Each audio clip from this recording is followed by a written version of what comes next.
All these hoes wanna be my man. I treat them all the same.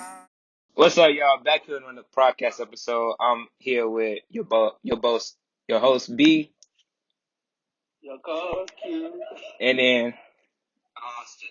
and today we got a special guest, Jay the singer. He's actually here today. Do the Zoom call. How you doing, Jay? How y'all doing, man?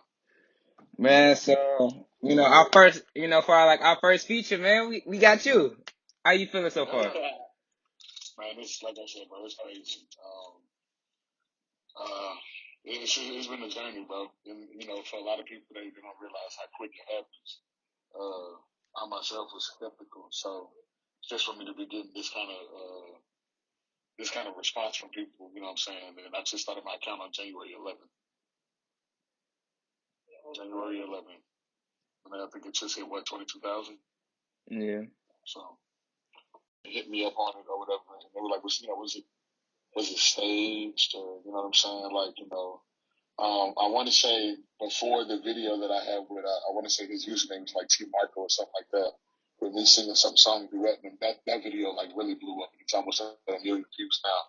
But before that, I had did a video where I sung in the mall, and it was just a day.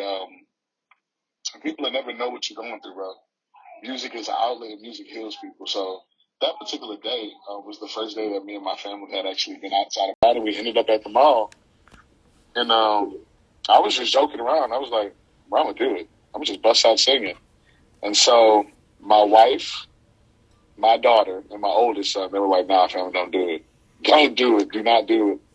And I had my youngest son with me, and I was like, "Man, forget it. Don't even worry about it. All I need is one person to hold the phone." And I asked the person in Journey, I was like, "Do you mind if I like sing outside the store?" He said, "I don't see why not."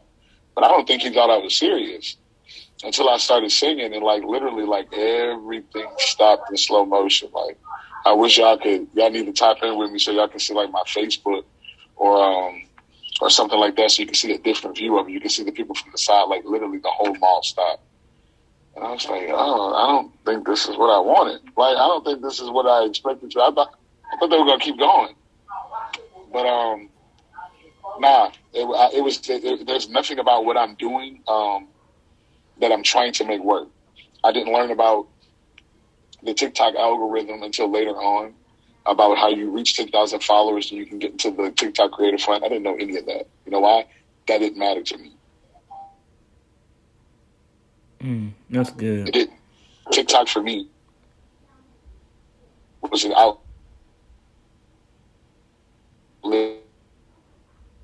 for me to share my voice, and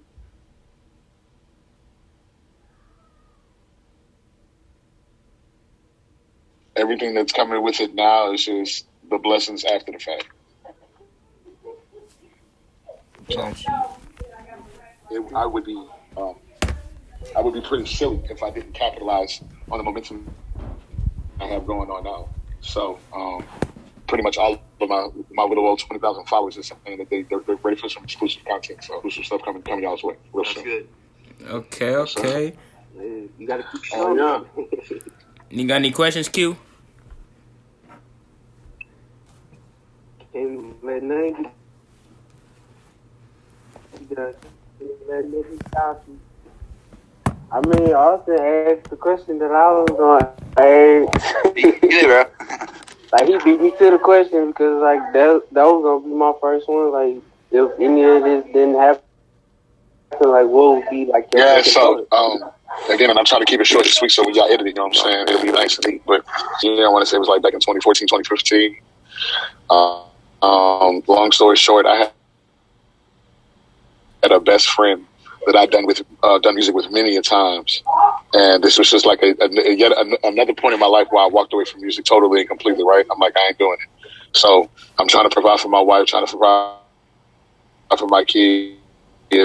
And he comes out the blue like, let's do some music. I'm like, I'm not on the kiddie stuff. If I do music, it needs to be professional, right? Yeah. And then he introduces me to his older brother, well put together, very wealthy man at the moment. And everything that we did was professional. Everything that we did was put together real well. and we ended up putting together what we called the Southern Sinatra Project. And it was on online aggregation for maybe like a year or so. When you put this music up, you pay for it for a year.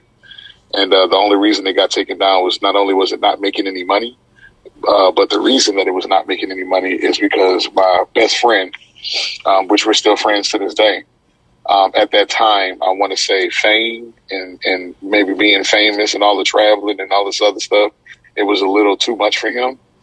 And he had literally just gotten out of jail, but he should have went to prison for armed robbery with a deadly weapon.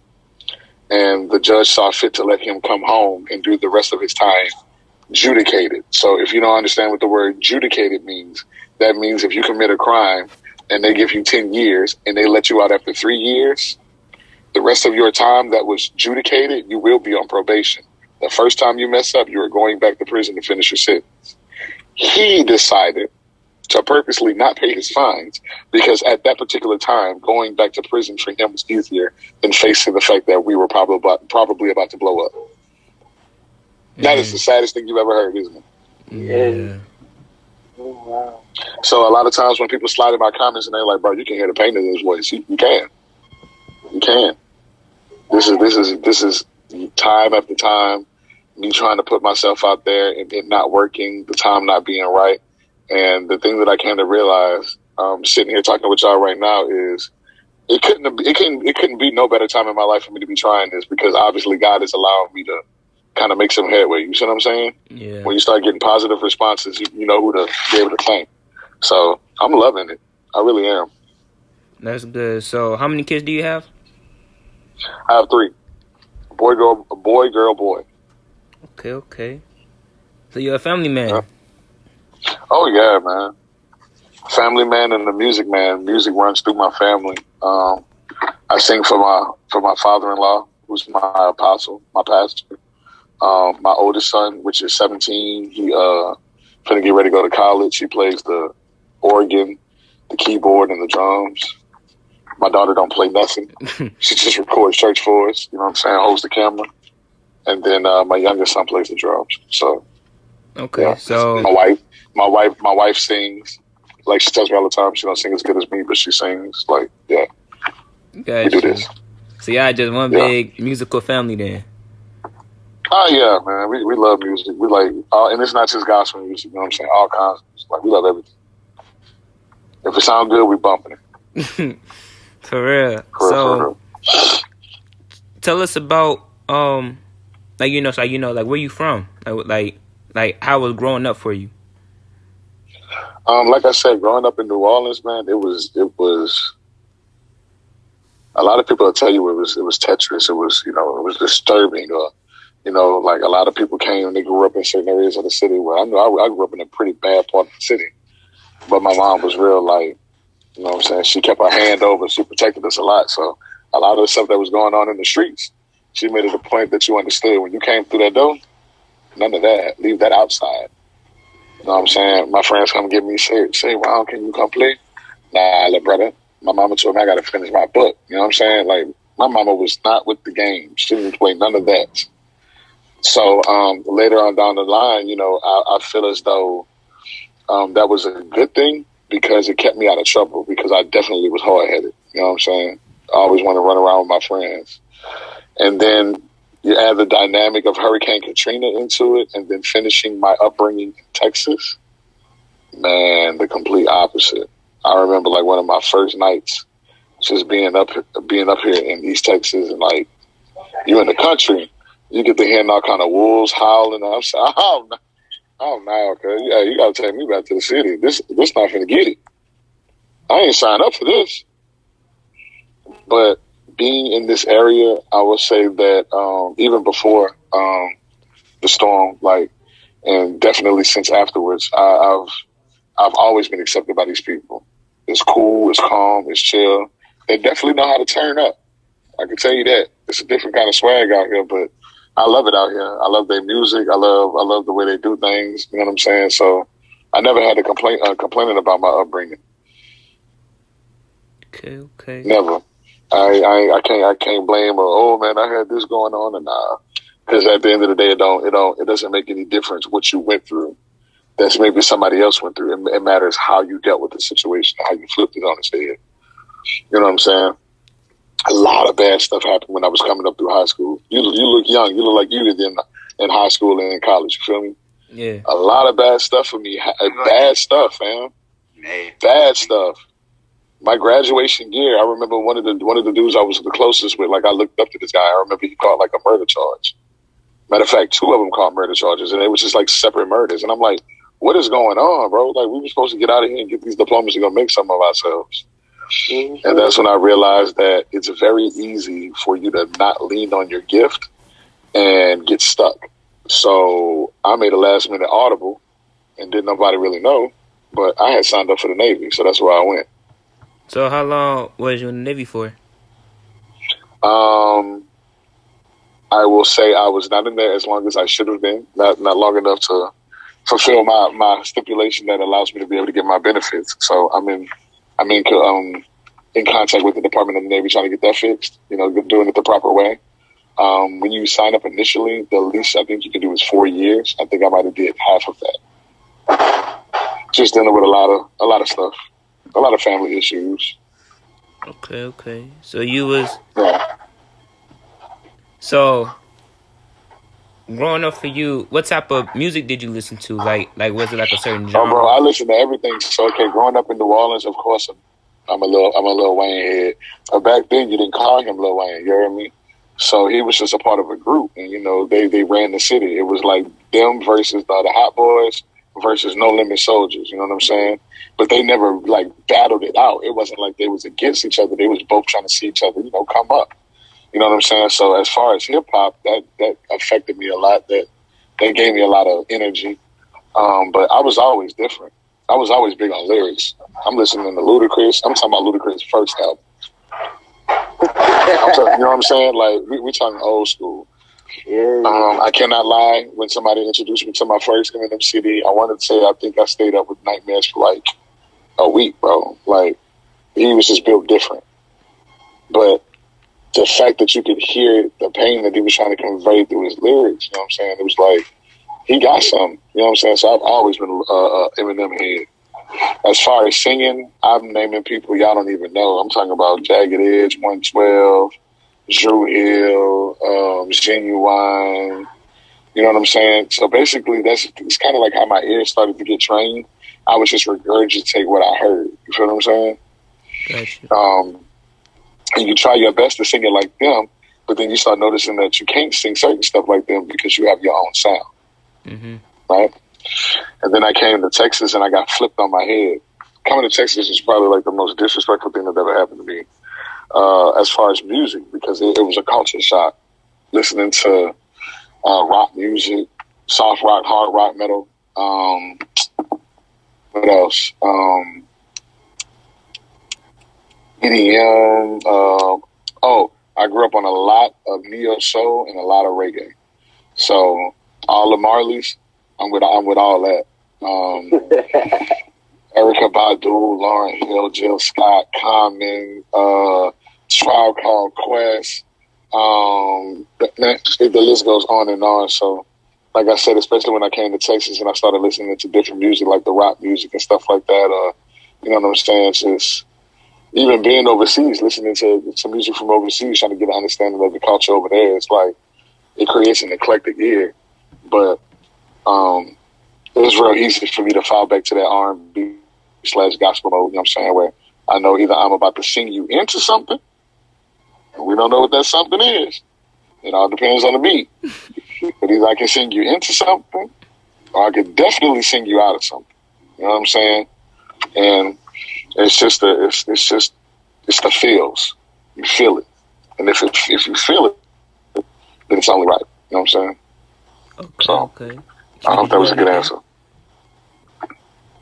So, like, when you were, like, back when you was, like, in high school, like, what was, like, your favorite genre of music? My third genre of music. I would definitely, obviously, have to say, I didn't start getting big in the gospel, bro, until, like, late in life. Of course, gospel was there, but it wasn't as profound as it is now. And that was a personal choice. Trying to run away from what I knew God wanted me to do, which was use my voice. But I ain't gonna cap with you, bro. I want to say third genre, bro. I was listening to probably like Linkin Park or something. I'm not gonna cap with you. Like I was that kind of kid. You know, you see me on the outside, but you really don't know what I'm feeling on the inside, kind of a nature. You know what I'm saying? So it was that kind of rock, like listening to Korn, Falling Away From Me, Twisted Transistor, like, Rage Against the Machine, bro. Like the list, Disturbed, like Godsmack. It don't matter who it is or what flow it is. It's just like a different vibe. And a lot of people hate on Nickelback, bro, but I mess with Nickelback. For real. But nah, it's just it created like a more of an eclectic sound for me to where, you know, if you can imagine somebody putting vocals on something that somebody else, you know, screaming on, and then when they hear you do it, they're like, whoa. Oh my God.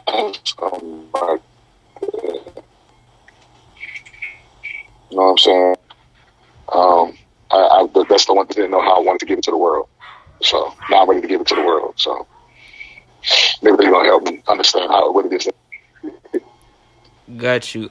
So on that note, because I'm a Jacket Edge fan, what's your favorite Jacket Edge album?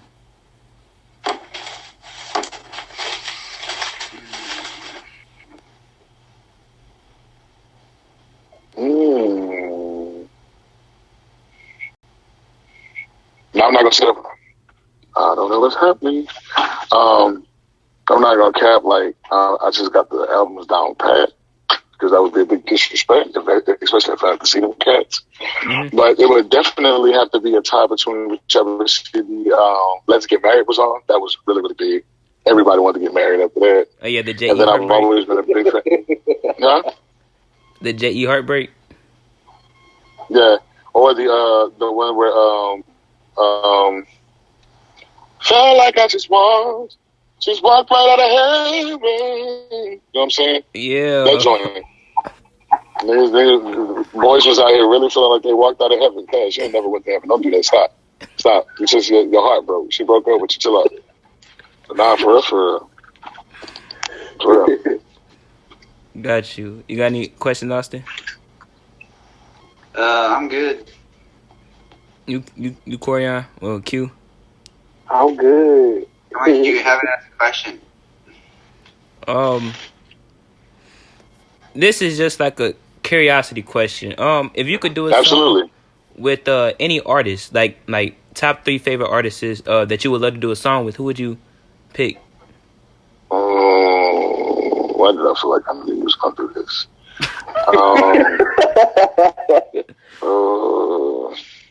No, top 3 artists. Top 3 artists for me would have to be Erykah Badu, Jamie Foxx,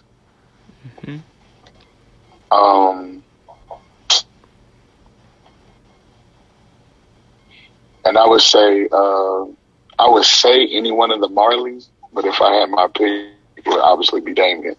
And I'm gonna tell you why real quickly. For Queen Mother Badu, I grew up on that. Like, you know what I'm saying? The people don't understand, bro, the vibe and the swag that she brought. And it wasn't until later on in life I was like, oh, she right out of Dallas, Texas. You know what I'm saying? But it was just so eclectic, so down with your mom. You know what I'm saying? The back sheet talking about, and if you don't want to get down with me, then you don't want a piece of my apple tree. You know what I'm saying? Like that was my thing. Like, you know what I'm saying? So definitely, I feel like her music kind of like molded me and shaped me because it wasn't always about singing strong. For her, like there were times where she would hit these like really soft notes, or she would show you how to push the song and like put a lot of soul into it without doing much work at all. So that's that. Jamie Foxx, bro, if you did not grow up on the Jamie Foxx show in my era, mind you, I'm 30 years old. I was born September the 8th, 1990. If you did not grow up on the Jamie Foxx show, then first of all, you're lost in the sauce. But I understand, like, for y'all generation, it's different. But if you got BET Plus or anything like that, if you ain't got it, you need to go get it. Because growing up on that show, him being a comedian, me recognizing him from In Living Color, which was an iconic show in itself. It was a very, very big platform for people. I hate when people get it misconstrued and said that it was a big platform for people of color. Because the last time I checked, Jim Carrey is one of the best comedians the world has ever seen, and he's not a person of color. I love Jim Carrey, so I'm coming from that platform and then trying to strike out and do his own thing, and then him being able to work with I don't know how it went about, or maybe they gave him a break, but then your story is that you're actually from Texas and trying to make your big break in Hollywood. You know what I'm saying? Like, bro. And you know what I'm saying? Like for anybody, it was the singing for me. It was the singing for me. My mom used to get mad for him. I mean, anything of his that he was singing on, whatever episode that was, because, hey, that was recorded. I ain't care what she had recorded, with the good times or the stories, none of that. I'm not trying to hear none of that. I don't want to watch no soap operas. I want to watch Jamie Foxx. So that way, when I got older, I want to say somebody I knew either got married or they renewed their vows. And so I actually used the song that he sung at Fancy when he got married, when this person got married or renewed their vows. And I was just like, wow, like, I mean, if I ever got a chance to tell him thank you for, like, me being able to see another young black man coming from an area where people tell me all the time, bro, hey, you from Texas, bro, it's going to be hard to, pop and get famous. But he did it. And I felt as though him doing it, that's just like seeing Barack in the White House. If somebody can do it, and they show you how to do it, just do it. Yeah. So, yeah. And then the last one, Damian Marley, he's a lion of his father's tribe, Bob Marley was very, very influential, and people don't even understand how influential he was. He was just non-violent, Everybody know him for either smoking weed or his long dreadlocks, but his message was just wanting to add some light to the world, because at that time the world was in a dark place. And if you think about it right now, we're in a dark place. Yeah, you know what I'm saying? COVID is yet again trying to swallow us up. So, I mean, most definitely, if I had the opportunity, I would definitely want to get with Damien and cover one of his dad's songs and just tell people, just lighten up the darkness.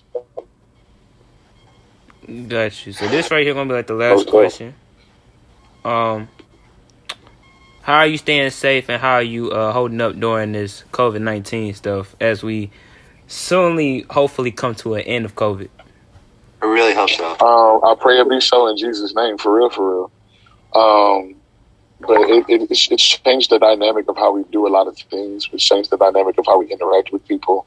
And that's where I feel as though the music has become the most important. I was looking at some statistics, and I found it frightening how many people that I didn't realize had passed away from suicide as opposed to actually dying from COVID, having to be quarantined and not being okay to live by themselves, not being okay being cut off from the rest of the world. That's scary. That is scary. So I definitely am overly cautious. As you can see right now, I'm doing an interview in my car because I'm not out in public.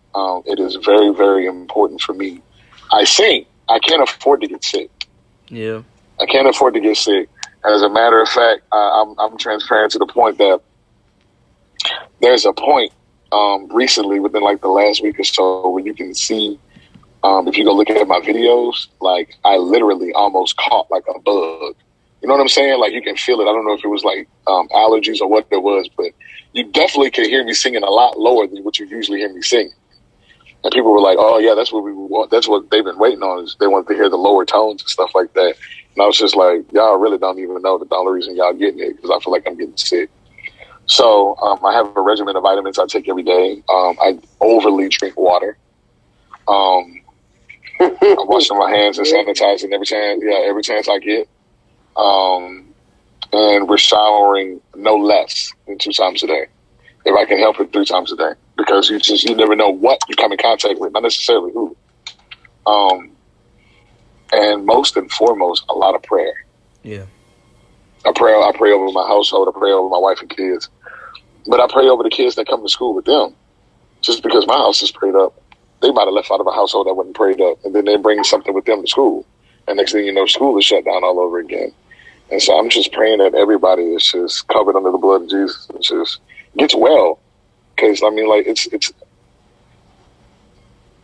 I never thought that in 2021 we'd be having a conversation over a Zoom call, with me thinking in the back of my mind, I could be at the movies right now, but I can't, because there might not be a thing as a movie theater anymore. There might not be a thing as a place where you can go out and do bowling and stuff like that anymore. Like, we've literally changed the landscape of how we've lived for a long time. And that is amazingly scary. Amazingly scary. So, I hope our president figure it out. I hope the CDC figure it out. Because if not, I ain't worried about it, because I'm not going outside. I'm chilling. I'm all right. I can make music from inside, bro. I can sing from inside. Y'all will never know how scared I was when those people stopped in front of me. If y'all go look at that video of me singing in front of Journeys in the mall on my TikTok, bro, I literally, only a singer will know this. So if this podcast really blow up, only a singer would know this. I literally changed keys. That's how scared I was. I changed keys. So I'm like, nah, fam. And then I had my mask. I had to put my mask down and sing. And then when I got done singing from the video that I posted on Facebook, like, you can see people like in it, because somebody else took that video. My son was only holding one camera. You know what I'm saying? It was real quick, real impromptu. Somebody else all of a sudden whipped out their phone and started filming, and they sent me the video, but you can hear all the people clapping in the background and everything. And I ran to the car and put the hand sanitizer over everybody. Just splashed them.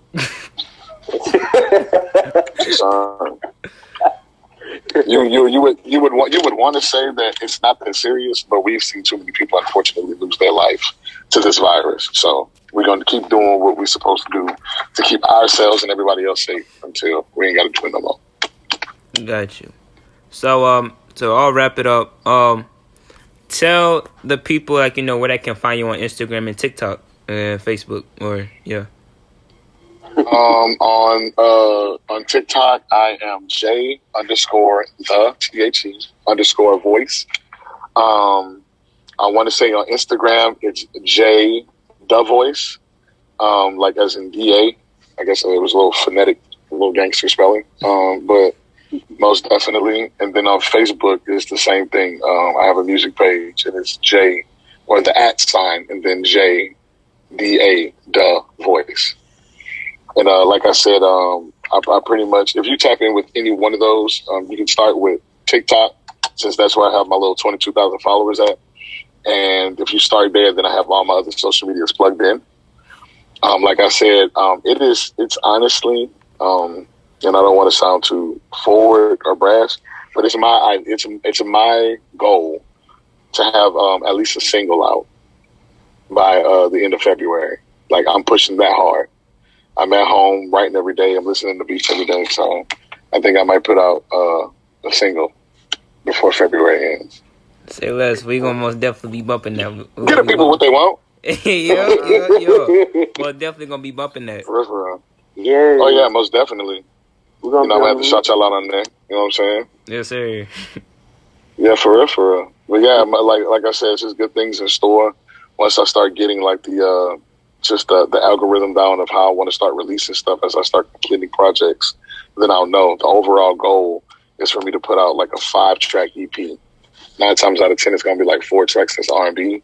And then that last track is going to be like either an interlude or an outro or just a plain old regular song of me just giving God the praise for me even having an opportunity to do a 5-track EP. I think that's where a lot of people get messed up. We can talk about anything. We can talk about love. We can talk about the seasons of love. We can talk about heartbreak. You know what I'm saying? You can talk about your first time, your first sexual encounter. You can talk about whatever you want to in music. But it doesn't stop you from saying, God, I thank you for even having the platform to say anything. Yes, sir. So, yeah. But we appreciate you, Jay, for coming out tonight. Well, today. And I actually. appreciate y'all, man. For real. Thank But, you. but hopefully y'all enjoyed this podcast episode. We're going to put Jay's and everybody's links inside the description below. Appreciate y'all. Yeah, my attention.